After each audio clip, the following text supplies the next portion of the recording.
Hello everyone. তো দেখো আমি এসেছি আমার দিদির শ্বশুর বাড়িতে। এই যে আমার জামাইবাবু, এই যে আমার দিদি।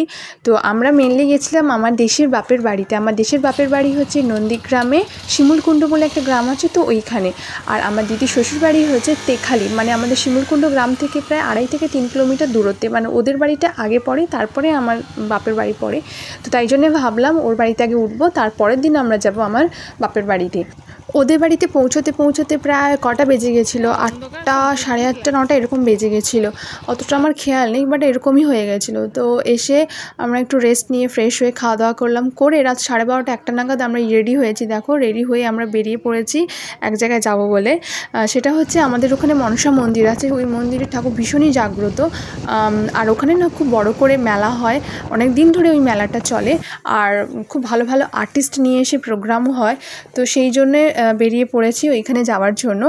আমার যাওয়ার একদমই ইচ্ছে ছিল না, কিন্তু আমার দিদি জামাইবাবু এত জোরাজুরি করলো না, চল গিয়ে ঘুরে আসি। তো সেই জন্যেই বেরিয়ে পড়েছি, কেননা এত দূর থেকে জার্নিং করে গিয়ে আর শরীর টানছিল না, খুব ক্লান্ত লাগছিল। কিন্তু ওদের জোরাজুরিতেই এসছি। আর এসে সত্যি দেখে আমি অবাক হয়ে গেলাম, রাত 12:30, 1টার দিকেও এত মানুষের ভিড়। মানে শহরের দিকে এটা কোনো ব্যাপার না, কিন্তু গ্রামের দিকে 12:30, 1টা মানে অনেকটাই রাত হয়ে যায়, মানে আমার তো মনে হয়, আমি জানি না। কিন্তু এখানে মানুষের লোকারণ্য তুমি দেখতে পাচ্ছ। আর সত্যি কথা বলতে না, আমি একটু কুড়ে টাইপের, একটু অলস টাইপের। আমার অত জার্নি, অত ঘোরাঘুরি খুব একটা পছন্দ হয় না। কিন্তু আমার দিদি জামাইবাবু, ওদের এত এনার্জি কোথা থেকে আসে আমি জানি না। রাত 12:30, 1টার সময়ে আমার দিদিকে সাজুগুজু করে কিন্তু একদম রেডি হয়েও বেরিয়ে পড়েছে। আর ওকে দেখে না সত্যি আমার ভীষণ অবাক লাগে। মানে ওর মধ্যে কোনো টায়ার্ডনেস মানে কিছু নেই, মানে ও সবসময় অ্যাক্টিভ। কিন্তু আমি সবসময়, আমার মধ্যে যেন সবসময় একটা ক্লান্ত ভাব কাজ করে, আমি জানি না কেন। আর এখানে তোমরা দেখো ব্যাকগ্রাউন্ডে প্রচুর অসংখ্য মানে এখানে হাজার মনে পুতুল আছে। মানে আমি দেখে অবাক হয়ে গেলাম। আমার দিদি যেটা আমাকে বলল, এই মনসা মন্দিরে যারা মানত করে তাদের মানত পূর্ণ হলে নাকি তারাই পুতুল দিয়ে যায়। মানে যে যেমন মানত করে, কারো যদি বাচ্চা না হয় সে বাচ্চা হওয়ার মানত করে, কারোর যদি বিয়ে না হয় সে বিয়ে না হলে মানত করে। তো সেগুলো যখন পূরণ হয়ে যায়, তো সেই অনুযায়ী তারা পুতুল দিয়ে যায়। মানে সত্যি আমি দেখে অবাক হয়ে গেলাম। তো এদিকে দেখি আমার বর পান খাচ্ছে, তো ওর পান খাওয়া দেখে আমার একটু ইচ্ছে হলো পান খেতে।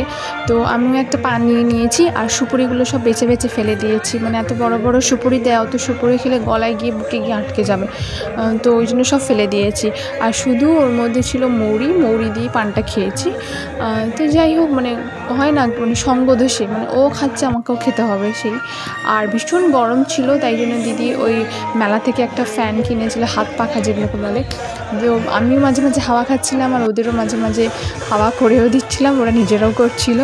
তো এইভাবে কিছুক্ষণ দাঁড়িয়ে সময়টা কাটালাম। তো ভীষণ গরম লাগছিল, ভালো লাগছিল না। তারপর দেখলাম জামাইবাবু এই যে কোল্ড ড্রিঙ্কস কিনছে। তো কোল্ড ড্রিঙ্কসটা সেই সময় খাওয়া হয়নি, তার কারণ আমার দিদির এক মামার সাথে দেখা হয়ে গেছিলো। তো ওই মামা আমাদের আইসক্রিম কিনে দিয়েছিল। তো সেই আইসক্রিমটাই আমরা ফার্স্টে খেয়েছি, মানে আমি আর আমার দিদি দাঁড়িয়ে খেয়েছি। খুব ভালো আইসক্রিম ছিল, কর্নেটও ছিল। তো যাই হোক, তো আমরা আইসক্রিমটা খাওয়ার পর তারপরে আমরা কোল্ড ড্রিঙ্কসটা খেয়েছি। তো মামার বাড়ি কাছে থাকার জন্য ভালো হয়েছে, মামার সাথে দেখা হয়ে গেছে আর আমাদের আইসক্রিম খাওয়াটাও হয়ে গেছে।